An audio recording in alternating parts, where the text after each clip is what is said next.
ایک واقعہ پیش کرنا چاہ رہا ہوں. امام دوبارہ توہین مقصود نہیں ہے، اور بہرحال امام ابو حنیفہ کا واقعہ کہ وہ جب کوفے واپس آ گئے تو پڑھا رہے تھے، تو پڑھاتے پڑھاتے انہوں نے ایک مرتبہ کہا، امام ابو حنیفہ نے اپنے شاگردوں سے کہا کہ میں امام صادق کا شاگرد ہوں، لیکن میں اپنے استاد کی 3 باتوں کو نہیں مانتا. وہ کہتے ہیں کہ اللہ ہے لیکن نظر کبھی نہیں آئے گا. یہ کیسے ہو سکتا؟ جو شے ہے وہ نظر آنی چاہیے. تو میرا عقیدہ یہ ہے، وہ یہ کہنے لگے ہم روز قیامت خدا کو دیکھ لیں گے. آج ابھی تک بہت سے مسلمانوں کا یہ عقیدہ ہے. کیوں؟ کیونکہ بزرگوں نے دے دیا.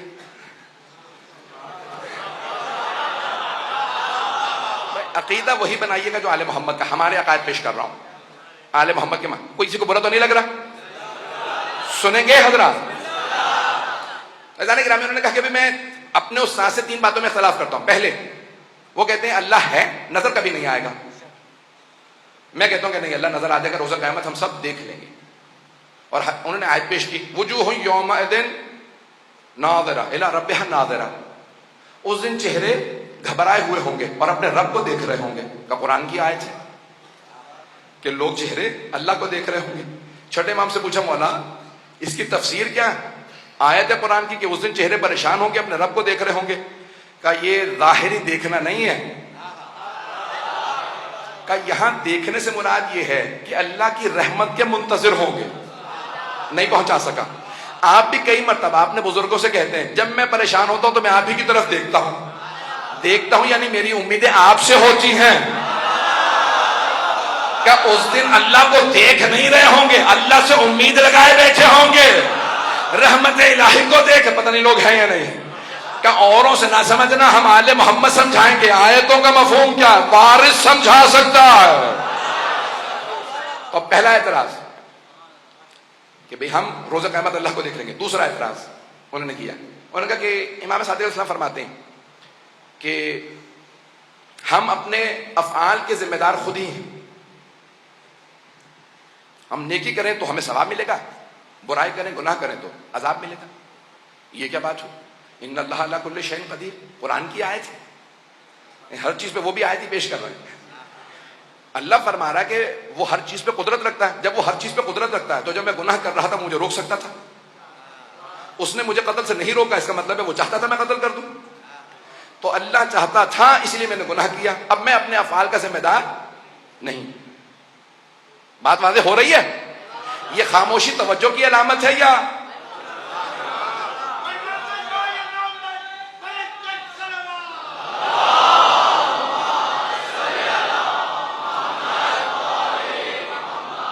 تیسرا اعتراض؟ انہوں نے کہا تیسرا اعتراض یہ ہے کہ وہ فرماتے ہیں کہ امام صادق السلام فرماتے ہیں کہ روز قیامت شیطان جہنم میں جائے گا اور وہاں اسے عذاب ملے گا. میں نہیں مانتا. کیوں نہیں مانتے آپ؟ کبھی اس لیے نہیں مانتا کیونکہ شیطان بنا ہے آگ سے اور جہنم میں بھی آگ ہے، تو آگ کو کیا نقصان پہنچا سکتی؟ شیطان کو کہیں اور ہی بھیجا جائے گا. اب میں کچھ نہیں کہہ رہا ہوں. تو انہوں نے کہا شیطان جہنم میں نہیں جا سکتا کیونکہ آگ کو کیا نقصان پہنچائے گی. اب تک تو سب سن رہے تھے، اب شاگرد بیچارے آیتیں سن رہے تھے، سب کے سب confuse.com بنے ہوئے تھے.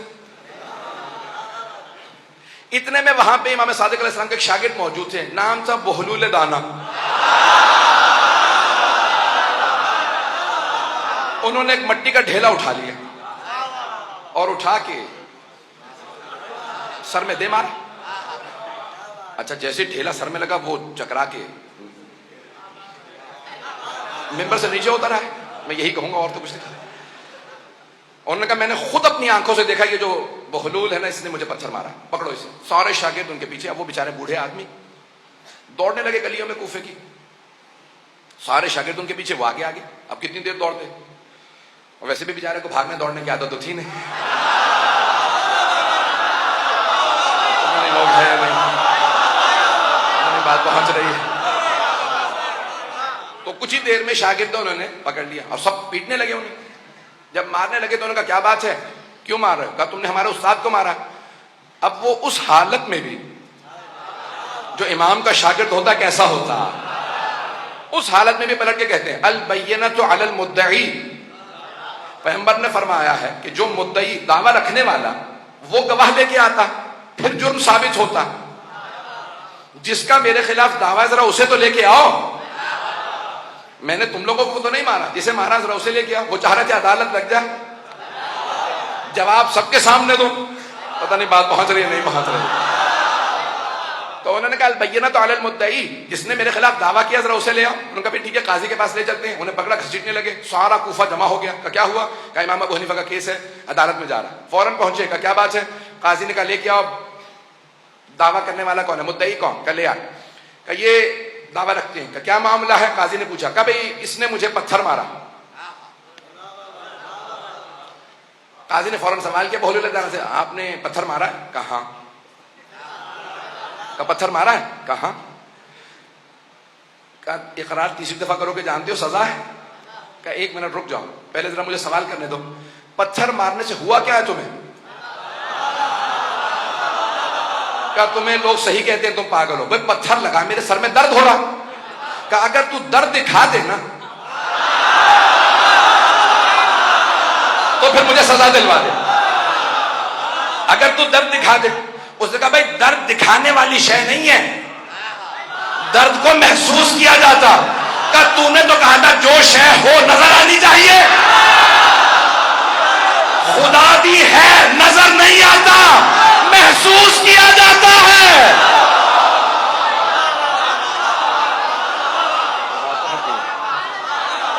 بات پہنچ گئی.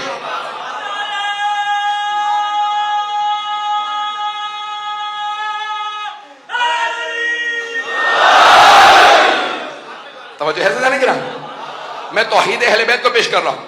تو کہا بھائی تم نے تو کہا تھا جو شے ہے وہ نظر آنی چاہیے. اللہ بھی ہے, اللہ نظر آنا چاہیے. کہ نہیں درد نظر نہیں آتا, تم بات کو ٹال رہے ہو. کہ میں کوئی بات نہیں ٹال رہا. کہ نہیں تم نے مجھے پتھر مارا, تمہیں سزا ملنی چاہیے. کہ اچھا پتھر مارا, پتھر کس چیز کا بنا ہوا تھا؟ کیا پتھر مٹی کا ڈھیلا تھا اور کیا تھا؟ کہ تم کس چیز سے بنے ہو؟ کہ میں بھی مٹی سے بنا ہوں. کہ تم نے تو کہا تھا ہم جنس کو نقصان نہیں پہنچاتا. آگ کو نقصان نہیں پہنچا سکتی. جب آگ کو نقصان نہیں پہنچاتی تو پھر مٹی کو کیسے نقصان پہنچا رہی ہے؟ اگر بات پہنچ گئی ہو, اگر بات پہنچ گئی تو کہا کہ مٹی کو نقصان پہنچا رہی ہے, آگ کو عذاب دے سکتی ہے. کہ تم بات مت ڈالو, تم نے مجھے پتھر مارا ہے, ابھی تم نے اقرار بھی کیا. کہاں پتھر مارا, لیکن یہ بتاؤ تم نے تو کہا تھا ہر انسان جو کام کرے وہ اس نے نہیں کیا, خدا نے کروایا. تم خدا سے جا کے لڑو, اس نے میرا ہاتھ نہیں روکا. وہ چاہتا تھا میں تجھے ماروں.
توجہ فرما رہے جانے کے رہا ہے.